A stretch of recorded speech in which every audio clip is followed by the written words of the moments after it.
Hannah, we waren gebleven bij jou. Hannah, interior designer in England, in UK. Hannah loves public spaces. Hannah does hotels, restaurants, libraries, museums. Is a very busy interior designer. Besides Pijnacker Nootdorp, Petra and the crew, there's been quite a few libraries that have been over to visit to Storyhouse. And every time they come back and they send me emails or they call me and they say,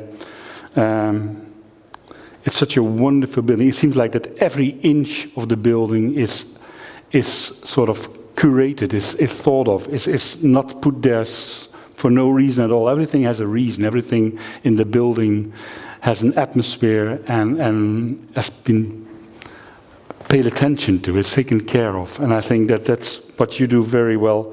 And I'm very happy to have you here. I could also tell that you love cheesecake, chocolate, and then lots of other things, but I will not do that.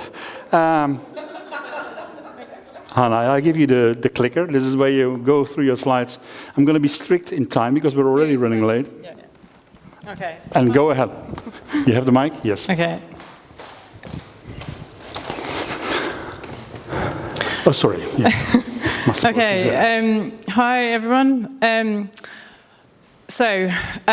Approaching public space design, I guess the first stage for me, I'm very passionate about public spaces being a welcome space, which follows on really well from your presentation, what I understood of it. They need to be spaces that respond to the local area, to the city, to the people that are going to use the space, not only the end user, so the theatre staff, library staff, restaurants, cafe. They need to be somewhere that your public feel they own that space and that it reflects something of who they are. I guess I start with approaching it from a point of view of if I was welcoming you into my home, I would talk to you, listen to what you've got to say, find out who you are, where you've come from, what your story is.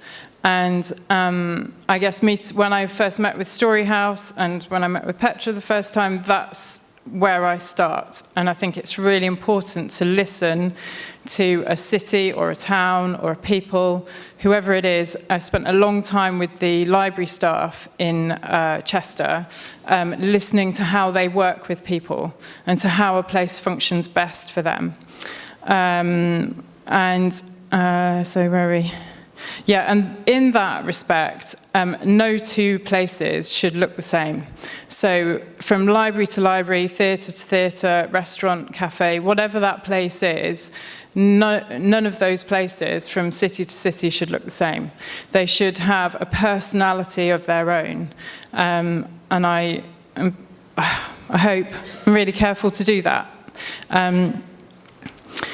So the starting point for me as well is when a person approaches a building, it should, from a creative exterior point of view, the signage should be clear, but again reflect something of the character of that place. It needs to be accessible for every person, every age group, why they're coming to the building, whether they've just moved into that city, moved into that country, whether using a library or a theatre or a cafe is a new thing for them. At a different stage in their life, and why they're trying to access that building. It needs to be approachable. Again, this is just examples of exterior signage that we've used in the past. So just very simple but full of character. I think places and spaces should be creative and they should be beautiful. Again, these are just some, the flamingos were to sign the toilets in a 1930s building, a cultural centre in part of the UK, reflected something of the building, something of the purpose of the building, just very different really. And again, just welcoming signs, small messages around the building to speak to people and make them feel at home. So, I'm sorry the print hasn't come out very well.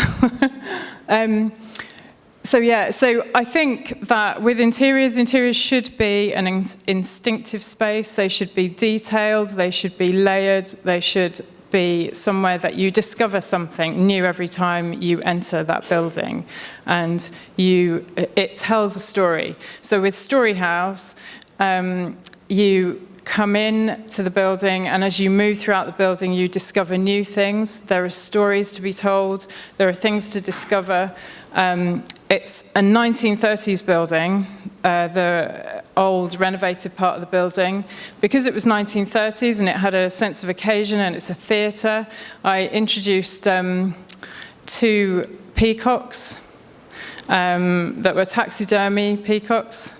And they are in the main space of the building, and there are several monkeys reflecting again the 1930s period of history, and partly a real story for the children that come into the building, as well, a discovery and an experience for them. Little details that they don't expect to find.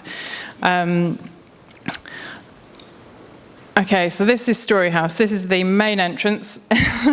We restored the wall spaces there exactly as they were in the 30s. My inspiration for the rug, so I drew a sketch and then the company made it and coloured it. I used the fabrics that are featured in that image. That particular fabric is from an English company that is many years old. The design was created first in the 1930s. I wanted something that had a sense of occasion again, and I felt that it restored some of the history to the building. So in terms of how the public in Chester saw their building, it was very much theirs. And most people you speak to now used to go there as a child or as a teenager to the cinema, and they remembered entering that building and using that entrance. And I think that's one of the keys really with a public space, is you must make it somewhere that the public don't feel alienated from when you've done the work, that they feel like they still own it, that it's still got a sense of history and something they recognise. Again, this is on the first floor in Storyhouse. This is the 1930s part, so the architects restored the ceiling beautifully with the 1930s ceiling running through it. The seating, just wanted to offer diverse choices in terms of seating, personal spaces where people can access the building on their own. If they want to go and just hide and read the paper, there's a space for them. If they want to gather as a group. And using the dark wood flooring, obviously, just brought a sense of drama and character and history, really, I guess, to the building. The stairs to the theatre, I referred to a lot of old pictures of the cinema. So this was the original entrance to the cinema, where the stairs are. I referred to some of the historical images where there used to be palms on those surfaces. And so when the work was nearing finishing, I bought lots of palms and I put them back where they were, because there are so many people in the city who remember going when there were palms there. And then I set the monkeys amongst the palms just because it was fun. There was also a sofa we were given from the 30s that we had restored and put back in exactly the place that it had been in the 30s. The neon ticket sign, again, that was something that, working with the architects, I wanted to really complement the work that they had done. The tickets sign is on the new part of the building. We wanted to link the two buildings together, and it was just part of the signage, using the yellow as well, was to bring that through. This is the top floor cocktail bar. This is used for workshops, gatherings, evenings, social events. Again, it reflects something in the 1930s style. And a couple of the pieces were sourced from reclamation places which have a story to them. One of them, the leather bench you can see there, was from the 1930s ladies' waiting room at a station in the UK. And I found it and brought it back and had it restored. And just things that have a story to them, I think, are really precious. So just give them a bit of life back, really. And even down to the flowers. The florists thought I was a bit crazy, but I said, this is what I want, and this is what looks right in the building. And so when we opened it, it reflected what it was. And the building, I feel like the building embraced everything we put in.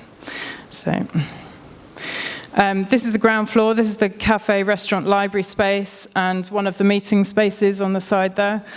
The cafe restaurant works really well. It's full all the time. Again, the furniture, I selected it because it had a sense of the 1930s style to it, but just gave a lot of colour and excitement to the space. And people use it. We were really nervous.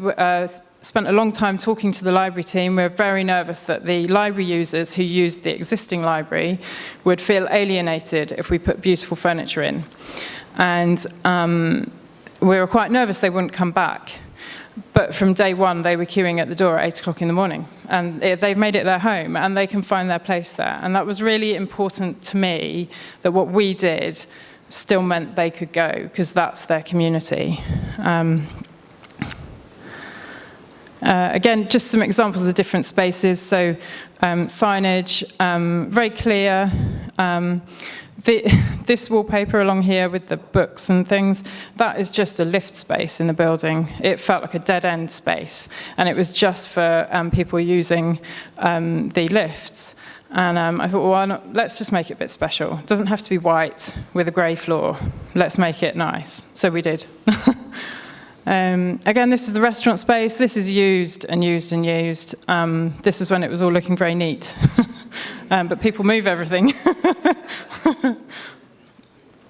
Again, just some examples of seating. There's one of the monkeys. So initially, when the school groups were coming around to see the building, we were giving the kids a thing, can you find there's 5 monkeys in the building, there's 6 peacocks. And, it's part of the story of the building. The picture on the right-hand side is the reading room. So we had a theme of discovery and Phileas Fogg. So travels, so there's maps and air balloons on the wallpaper at the other end of the reading room area. This is more a quiet study space, but I thought, well, why not, let's put some old aeroplanes in. So I worked with the builders to fix the planes in, and they're very patient with me. And it became a really fun space. Okay, so that was when I first met Petra. We met at Storyhouse, didn't we, a little while ago? And I really loved, again, Petra's vision for here. And we talked a lot about it. I came over, and again, we spent a lot of time talking, and I looked and just absorbed the area, really, and tried to put together mood boards. That is a little clip of some of it that reflected some of what I absorbed being here. So obviously I'm not from here, but I spend a lot of time listening and looking. And it's the same with Chester. I'm not originally from Chester, so I didn't know the history there, but I spent a long time listening and talking and asking questions, and that was really important to me. So put together the mood boards, which then we worked alongside Walter and Martin to put. They then brought the ideas that we'd put together on the mood board to life and brought the building to life. And it was a real joy to me to come back not long ago, about a month ago, and see that people are using it, and obviously really love being here. And, it's testament, isn't it, to how you can change the use of a space. So I find it really exciting. Again, flowers was one of the things that I really grasped, and the bikes as well. And so Walter and Martin looked into the history of the local area as well, and picked up on these 2 people, and then they've invested in, or I can't say his name. What was his name? That's it, sorry. So he's actually invested in the building and invested in it as a place, and that's really important that he feels ownership over it as well as everyone else. And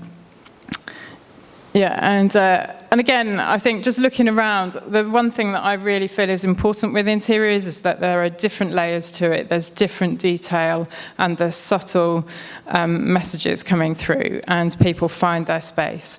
One of the places we did in Storyhouse was on the windows, just putting frosting on the glass because the view outside was really unattractive. And the council just wanted plain frosting. And I said, well, can we do something a bit different?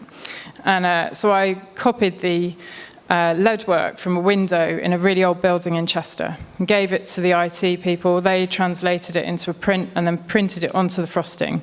And it's things like that and things like that in that space that I think it's just about a choice of surface that just brings a space to life and gives it a little bit of character.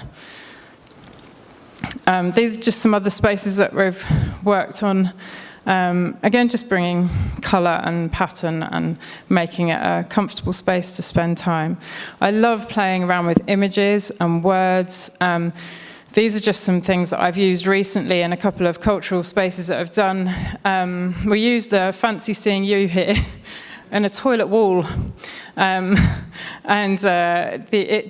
It fills the whole wall and it just makes a statement and it's just fun.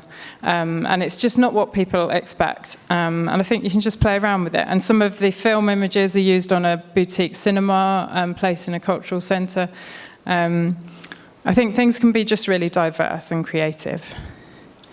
Again, played around with some flowers coming down from a grid work on the ceiling, lowering ceiling spaces just to create more intimate space.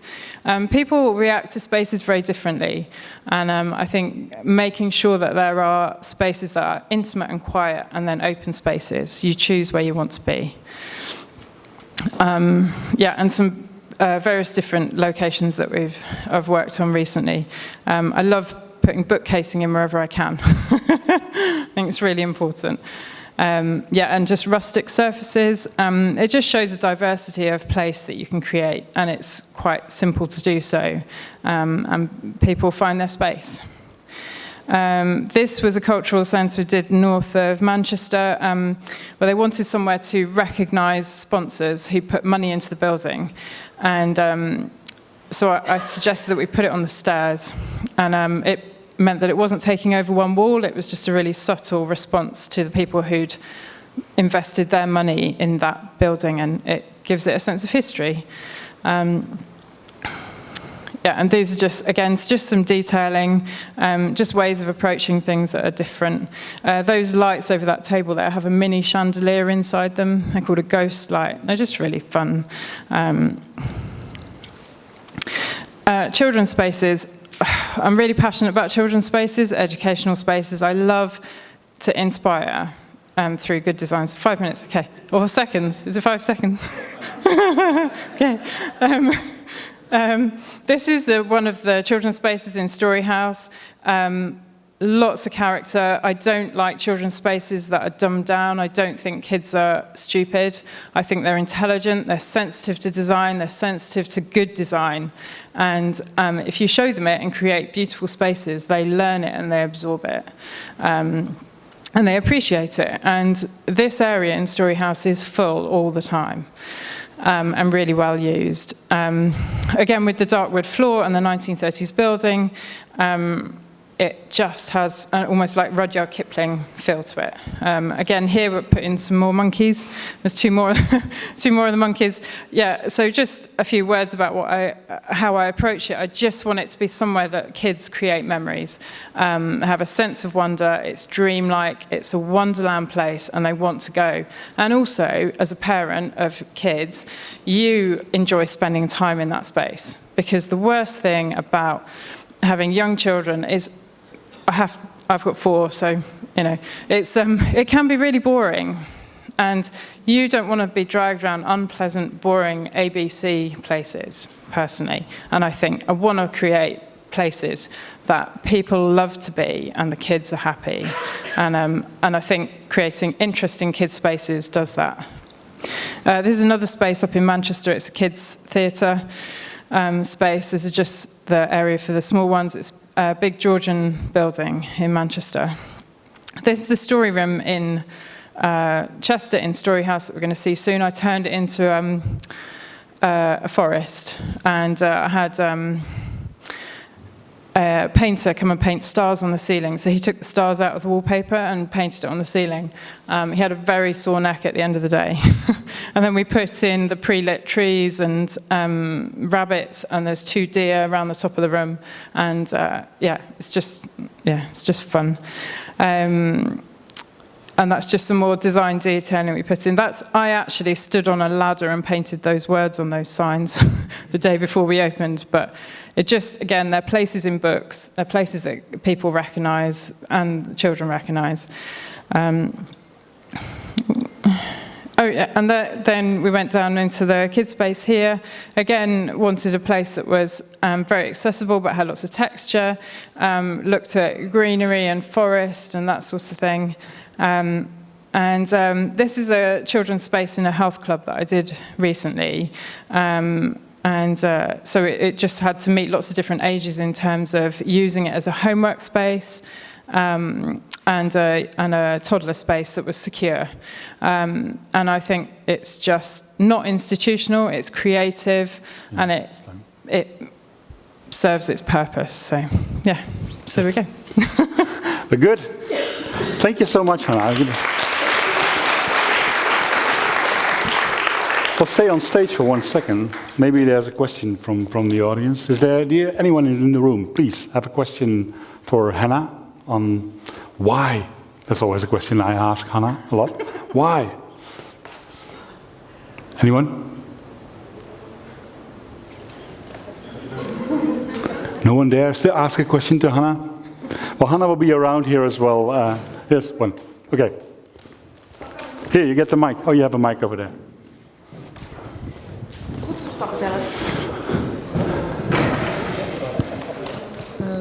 Hannah, you have the mic. Have you seen the living room in the central station, The Hague, or Rotterdam Central? No, I haven't. Maybe it's very interesting for you to see because it's kind of living room for travelers. Okay. Yeah, and I think you also have lots of ideas for it. Yeah. I'll go and have a look before I go. Thank you. Before you go home, yeah, that's a good idea. Okay, I'm just looking at my phone if our next Skype is going through or not.